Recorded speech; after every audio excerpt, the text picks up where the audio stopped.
Error के last lecture में कुछ टाइप्स देखे थे, उसमें से कुछ टाइप्स अभी फॉर्मूले के साथ बता रहा हूं और फिर इसके प्रॉब्लम्स। ये पहला चैप्टर थोड़ा बड़ा है, इसमें अपने को एंट्रेंस पॉइंट ऑफ व्यू भी क्वेश्चंस आते हैं और बहुत अच्छे से पढ़ाना पड़ेगा। और रेगुलर जब ये क्लासेस होते हैं तो ये चैप्टर्स दोबारा पढ़ाए भी जाते हैं। तो यहाँ पे जैसा उसके आगे का टाइप जो है वो रिलेटिव एरर। अब यहाँ पे मीन एब्सोल्यूट एरर देखा था, डेल्टा मॉड में लिया था और डेल्टा एम इस टाइप से डिनोट किया था।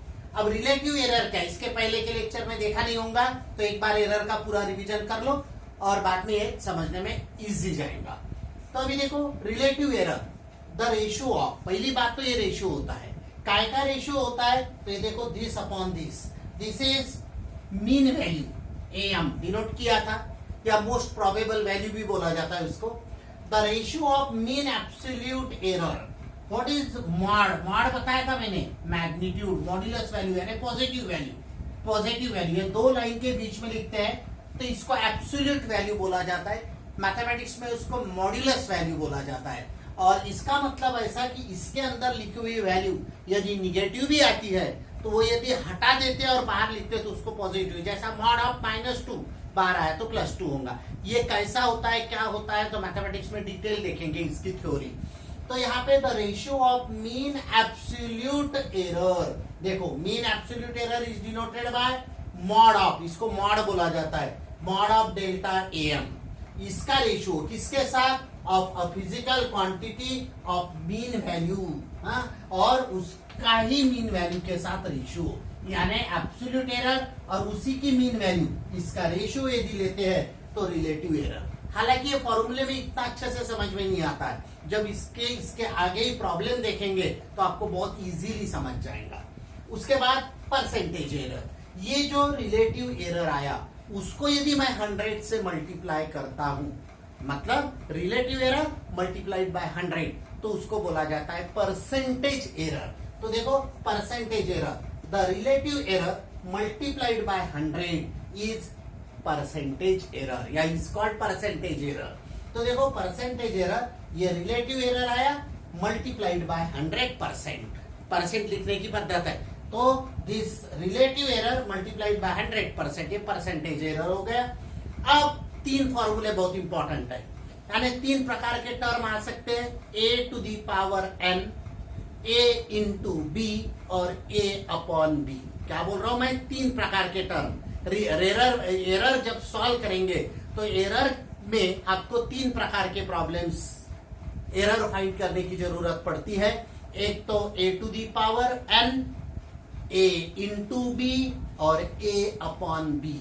तो ये तीनों टर्म के लिए परसेंटेज एरर कैसा निकालते हैं तो यहाँ पे मैंने समझा दिया है। देखो if the error in A यानी कोई फिजिकल क्वांटिटी है, इज डेल्टा ए, यानी ए का एरर डेल्टा ए है, तो then percentage error in A to the power N, मतलब ए कोई फिजिकल क्वांटिटी है उसका एरर डेल्टा ए है, then percentage error in A to the power N is n into, ये n सामने लिया जाता है n इंटू, और इसका एरर लिखा जाता है delta A by A multiplied by 100। और एक बार बता रहा हूं, यदि कोई ए फिजिकल क्वांटिटी है, ए फिजिकल क्वांटिटी मतलब हो सकता है वो लेंथ है, हो सकता है वो टाइम है, हो सकता है प्रेशर है, हो सकता है वो फोर्स है, ऐसे कोई भी फिजिकल क्वांटिटी है और उसका पावर n दिया हुआ है, तो इसका परसेंटेज एरर निकालने की पद्धत क्या है, n into delta A by A multiplied by 100%। उसके बाद if the error are delta A and delta B, ऐसे दो फिजिकल क्वांटिटी है ना, ए और बी, तो उसके एरर क्या होंगे, delta A and delta B. तो क्या बोला मैंने, देखो if the error are delta A and delta B in the measurement of A and B के मेजरमेंट में, then percentage error in A B मतलब प्रोडक्ट का और डिवीजन का, दोनों का। बहुत बार कंफ्यूजन होता है कि डिवीजन होगा तो माइनस और प्रोडक्ट होगा तो प्लस, ऐसा नहीं है केस में, वो लॉगरिथम में होता है, मैं जब पढ़ाऊंगा तब। तो परसेंटेज एरर इन ए और बी का प्रोडक्ट है, तो percentage error delta A by A plus delta B by b into 100, ये याद रखना पड़ेगा, बट प्रॉब्लम होंगे तो बहुत अच्छे से समझ में आएगा। तो देखो रिलेटिव यानी यदि ए का एरर डेल्टा ए, बी का एरर डेल्टा बी है, then percentage error in product A B का जो परसेंटेज एरर रहेगा delta A by A plus delta B by B multiplied by 100। वैसा ही ए अपॉन बी भी रहा तो same delta A by A plus delta B by B into 100। यहाँ कभी लगता है यहाँ पे इंटू रहा तो प्लस रहेगा, डिवाइड रहा तो ऐसा नहीं होता है। तो इंटू के लिए भी और डिवाइड के लिए भी परसेंटेज एरर क्या होता है, delta A by A plus delta B by B into 100। तो अब ये एरर की पूरी थ्योरी होगी। ये थ्योरी जो है 11 के लिए ठीक है, 11 के एग्जाम्स होते हैं 11 के परीक्षा के लिए, बट इंपॉर्टेंट है इसके न्यूमेरिकल्स। अभी मैं एरर के न्यूमेरिकल्स लेने वाला हूं। मैंने डायमेंशनल एनालिसिस लिया, अभी एरर लिया, फिर ये चैप्टर के छोटे छोटे पोर्शन है और वो छोटे छोटे पोर्शन खत्म होने के बाद बोर्ड का खत्म हो जाता है पूरा। फिर इसमें आप जब एंट्रेंस का आता है तो एंट्रेंस का अलग से होता है, एंट्रेंस के वीडियोस भी बनाएंगे, बट बिफोर दैट कुछ कुछ चैप्टर्स और जैसा वेक्टर का चैप्टर है बहुत इंपॉर्टेंट है, वो वेक्टर का चैप्टर कंप्लीट करेंगे। तो इसके आगे अभी मैं इसके न्यूमेरिकल्स देखने वाला हूं। तो देखो ये ऐसे टाइप के प्रॉब्लम्स आते हैं 11 के एग्जाम में तो आते ही है, और ये समझ गया तो फिर टफ प्रॉब्लम भी समझते हैं। इसमें सभी प्रकार का एरर यूज किया हुआ है।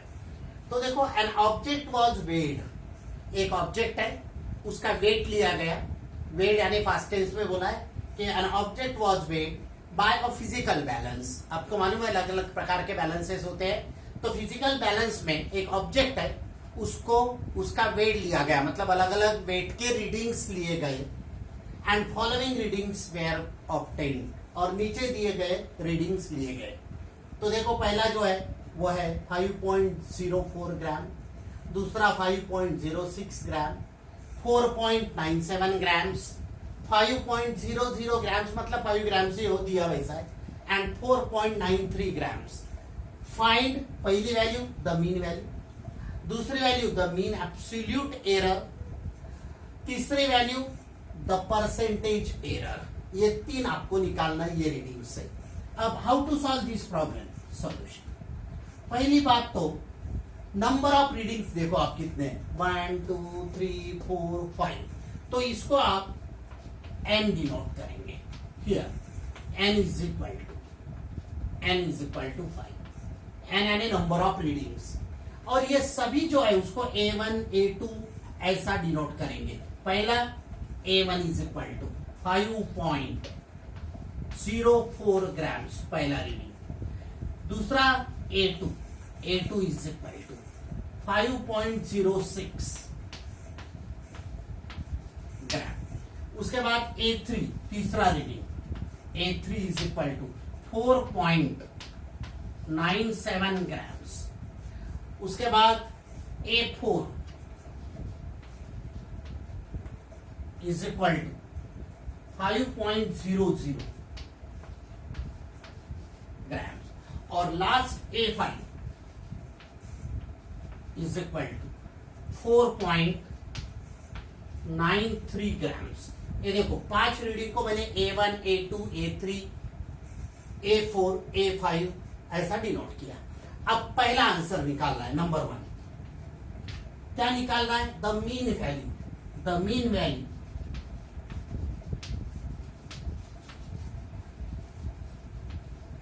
am, मीन वैल्यू फॉर्मूले देखो मैंने एरर में समझा दिया, am से डिनोट किया। क्या होता है, जितने रीडिंग है a1 a2 स्टैटिस्टिक में किया है आपने 10th क्लास में ऐसे, a1 a2 plus a3 plus a4 plus a5 divided by 5 readings की एडिशन डिवाइडेड बाय 5। इसका ही मतलब am इज इक्वल टू सबके एडिशन लिख लेते, मतलब 5.04। अब यहाँ पे मैं ग्राम्स नहीं लिखता, फाइनल आंसर में ग्राम्स लिखूंगा, प्लस यहाँ पे 5.04 5.06 प्लस 4.97 4.97 प्लस देखो 1 2 3 उसके बाद 5.00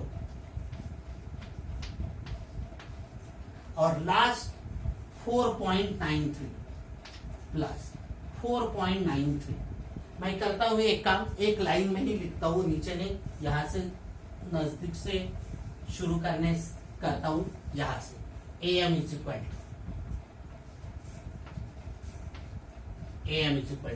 पहली वैल्यू 5.04, दूसरी वैल्यू 5.06, फिर तीसरी वैल्यू 4.97, उसके बाद 5.00 प्लस लास्ट की वैल्यू 4.93 और डिवाइडेड बाय 5। देखो मीन कैसा निकालते आपको मालूम है, सिर्फ रीडिंग बराबर लिखे का आपको देखना है। 5.04, 5.06, 4.97, 5.00 और 4.93 डिवाइडेड बाय 5। और इसको यदि सॉल्व करते हैं तो आई थिंक एडिशन सबको आती है, ये पूरा एडिशन करेंगे तो 25 आएगा। आप एडिशन कर लो, मैंने कर लिया है। तो इसके एडिशन आपको आएंगी 25.00 मतलब 25 हो गया, 25.00 डिवाइडेड बाय 5। तो नेचुरली मीन वैल्यू जो है, मीन वैल्यू आएंगी AM is equal to, therefore AM is equal to 4। AM की वैल्यू 4 आई, तो पहला आंसर आ गया मीन वैल्यू। फिर मीन एब्सोल्यूट एरर कैसा निकालते बताता हूं आपको, और परसेंटेज एरर का बताता हूं। तो इसके आगे करेंगे यहां से। तो और एक बार अच्छे से समझ लो, तो यहाँ पे ये 25/5, तो 5 5 नॉट 4 मैं 20 समझ गया था। तो इसको मीन वैल्यू जो है वो मीन वैल्यू आएंगी 5.00 भी लिख सकते 5, लेकिन यहाँ पे यूनिट लिख लेने का। मैंने यहाँ का यूनिट वैल्यू पुट करते समय यूनिट नहीं लिखा था, तो आंसर में यूनिट लिखेंगे ग्राम्स। कैलकुलेशन में लिखने की जरूरत है। यहाँ पे बहुत लोग 5.00 ग्राम्स लिखते हैं, वो भी चलेगा, 5 ग्राम्स भी चलेगा। अब आगे के दो कैलकुलेशन इसके आगे करते हैं। तो मीन वैल्यू निकाला था। अब सेकंड मीन एब्सोल्यूट एरर, जानबूझ के बड़े टर्म है करके मैंने पहले लिखा और समझा देता हूं।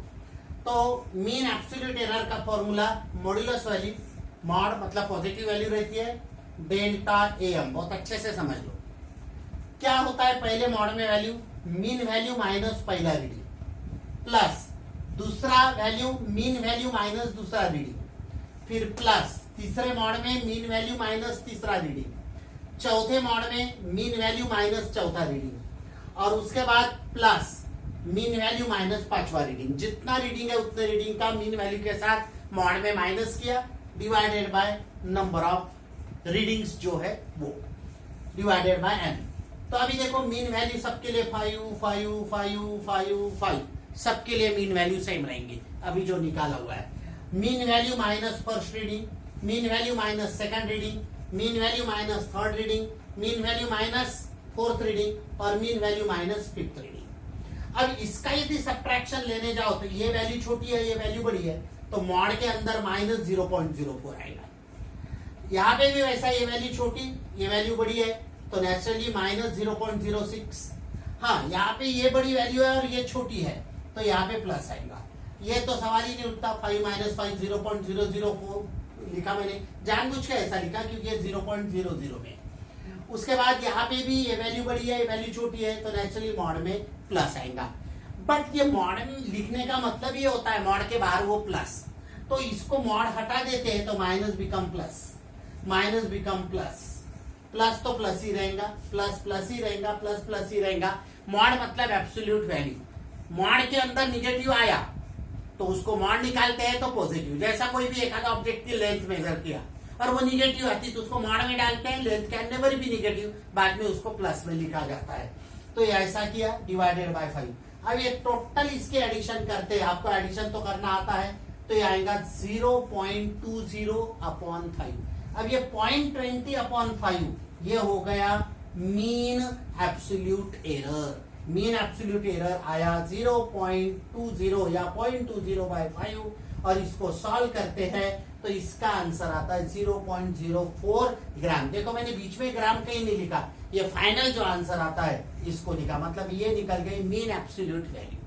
अब लास्ट उसमें पूछा गया है व्हाट इज परसेंटेज एरर। मैंने डेफिनेशन क्या बताया था परसेंटेज एरर की, mean absolute error divided by mean value multiplied by 100। Mean absolute error divided by mean value multiplied by 100, तो ये होगा परसेंटेज एरर। तो देखो आप percentage error is this, therefore 0.04 upon 5 multiplied by 100। 5 1 jar 5 20 jar cancel किया और 20 into 0.4 तो आएगा 0.8, और since it is percentage error तो मैंने परसेंट में लिखा है। तो देखो अब ये प्रॉब्लम में क्या हुआ, ये प्रॉब्लम में सभी टाइप के आपको एरर कैसे कैलकुलेट करते हैं बताया। अब इसके आगे मैं लेने वाला हूं एक वो पावर वाला प्रॉब्लम, जैसा a to the power n का एरर क्या होता है n into delta a by a, फिर डिवीजन वाला, फिर मल्टीप्लीकेशन वाला, इसके आगे बताने वाला। अभी देखो यहाँ पे क्या बोला है, प्रॉब्लम अच्छे से समझना है आपको। Find the percentage error in kinetic energy. Kinetic energy का परसेंटेज एरर निकालना है of a body of mass 60.0 plus minus 0.3 ग्राम। अब ये प्लस माइनस 0.3 ग्राम मतलब क्या, रीडिंग एरर के साथ मेजर किया हुआ है। आइदर 60 प्लस 0.3 ग्राम हो सकता है या 60 माइनस 0.3 ग्राम हो सकता है, मतलब ये क्या हो गया एरर, प्लस माइनस के बाद वाला error. This is true value, this is error. And moving with velocity, यानी ग्राम मास के अंदर का एरर 0.3 है, और मूविंग विथ वेलोसिटी v के अंदर का एरर क्या है, ये मेन वैल्यू है मतलब ट्रू वैल्यू, और प्लस माइनस मतलब मैंने बताया था एरर माइनस भी हो सकता है प्लस भी हो सकता है, तो 0.1 सेंटीमीटर पर सेकंड। देखो सेंटीमीटर पर सेकंड सीजीएस सिस्टम और ग्राम भी सीजीएस सिस्टम दोनों एक ही यूनिट में दिया हुआ है, और आपको percentage error in kinetic energy निकालना है। तो पहली बात तो यहाँ पे समझना बहुत जरूरी है, मास की वैल्यू क्या है, मास की वैल्यू ये एक्चुअल वैल्यू, ये एरर मतलब डेल्टा एम बोल सकते हैं इसको। उसके बाद ये वेलोसिटी की एक्चुअल वैल्यू और ये एरर, इसको delta v error in v, delta m error in mass. ये अब वी हैव काइनेटिक एनर्जी का फॉर्मूला आपको मालूम है। What is kinetic energy, kinetic energy is equal to 1/2 into mass into velocity का square, half mv square. 10th class में बहुत use किया था। What is kinetic energy, kinetic energy is equal to 1/2 mass into velocity का square, mass into velocity का square. अब क्या होता है, आपको percentage error in kinetic energy निकालना है। Therefore percentage error in kinetic energy is equal to, कैसा निकालते, ये एरर में ये जो हाफ नंबर है ये कोई काम का नहीं। एरर निकालते समय आपको फॉर्मूला जो होता है, फॉर्मूले में जो कोएफिशिएंट होता है उसका नहीं लेना है आपको, ये दो टर्म का। अब मास का एरर क्या रहेगा, मैंने क्या बोला, हाफ का यहाँ पे यूज नहीं होता है। जब भी एरर निकालते हैं तो कोएफिशिएंट जो है उसको ये काम का नहीं, सिर्फ इन दोनों का। अब ये दोनों का मैंने क्या बताया था, ए और बी रहा तो एरर क्या होता है, delta A by A plus delta B by B multiplied by 100, ये बताया था फॉर्मूला। और इसमें पावर है तो पावर सामने आता है, पावर सामने आता है मतलब क्या करना पड़ेगा, इसका तो एरर में लेते नहीं, ये नंबर कभी एरर में लेने का नहीं। मास का एरर क्या रहेगा, delta M by M, into होने के कारण प्लस, प्लस इंटू में डिवीजन में प्लस होता है। अब यहाँ पे v रहता तो डेल्टा v बाई वी, लेकिन v का पावर n है तो मैंने बताया था a to the power n का n into delta a by, तो यहाँ पे 2 सामने आ जाएगा 2, और डेल्टा v का एरर क्या, डेल्टा v बाई वी। बहुत अच्छे से एक बार समझा देता हूँ, मल्टीप्लाइड बाय 100 परसेंटेज एरर निकालना है। और एक बार percentage error in kinetic energy, half number लेना नहीं है, फॉर्मूले में प्रोडक्ट ऑफ फिजिकल टर्म लेने का है, नंबर नहीं। अब m का error delta m by m, v का एरर रहता तो डेल्टा v बाई v, लेकिन ये पावर है तो पावर सामने आ जाता है। अब इसको सॉल्व किया तो परसेंटेज एरर इन दिस, अब delta m by m very important. Delta है मैंने मास में का एरर, ये एरर है मैंने बताया 0.3 अपॉन मास क्या है 60, एरर यानी प्लस माइनस के बाद की value plus 2 into delta we यानी वी का एरर क्या है 0.1 अपॉन एक्चुअल वेलोसिटी की वैल्यू क्या है 25 ये हो गया मल्टीप्लाइड बाय 100। ये और एक बार समझा देता हूं, देखो डेल्टा है मैंने मास का एरर प्लस माइनस के बाद वाला डिवाइडेड बाय एक्चुअल वैल्यू, उसके बाद प्लस 2 इंटू डेल्टा वी यानी ये वी का एरर 0.1 और 2 इंटू इसलिए 2 into upon true value 25 multiplied by 100। अब इसको यदि सॉल्व करते हैं तो 0.3 डिवाइडेड बाय 60 प्लस ये क्या हो जाएगा, ये हो जाएगा 0.2 सॉरी, ये हो जाएगा 0.2 समझ में, डिवाइडेड बाय 25 मल्टीप्लाइड बाय 100। अब इसको कैसा सॉल्व करने का इसके आगे बताता हूं मैं। तो मैंने आपको बताया एक ऐसी वैल्यू आ गई। अब मैं क्या करता हूं, इसको सॉल्व करना है तो ये जो 100 है, ये 100 से इसको मल्टीप्लाई करता हूं। 100 इंटू 0.3 देखो 30 आ गया, 100 इंटू 0.2 ये देखो 20 आ गया, और ये 60 और 25 डिनोमिनेटर एज इट इज। अब इसको सॉल्व करते तो 31 जार 32 जार देखो 1/2, 20 और 25 इसमें 5 से कैंसलेशन करता, 5 4 जार 5 5 जार। अब इसको क्रॉस मल्टीप्लीकेशन किया तो 5 प्लस 8 13 आ गया डिवाइडेड बाय 10, और 13 डिवाइडेड बाय 10 बोले तो 1.3। तो what is percentage error in kinetic energy? Percentage error in kinetic energy is 1.3%। और ऐसे अच्छे अच्छे प्रॉब्लम एरर में एक लेक्चर एरर के ऊपर देंगे, और उसके बाद फिर ये चैप्टर में और क्या नया है वो पढ़ाऊंगा। बहुत इंपॉर्टेंट पढ़ाया, तो इसकी आपको प्रैक्टिस करना है, और याद रखो जितनी प्रैक्टिस करेंगे उतना अच्छा। एंट्रेंस में भी इसके ऊपर के क्वेश्चंस आते हैं, तो प्रैक्टिस करो, डिफिकल्ट बिल्कुल नहीं है। और हमेशा की तरह इसको आपको शेयर भी करना है, लाइक भी करना है, और सब्सक्राइब भी करना है। तो ये आपको भूलना नहीं, ये बातें भी पढ़ाई के साथ साथ।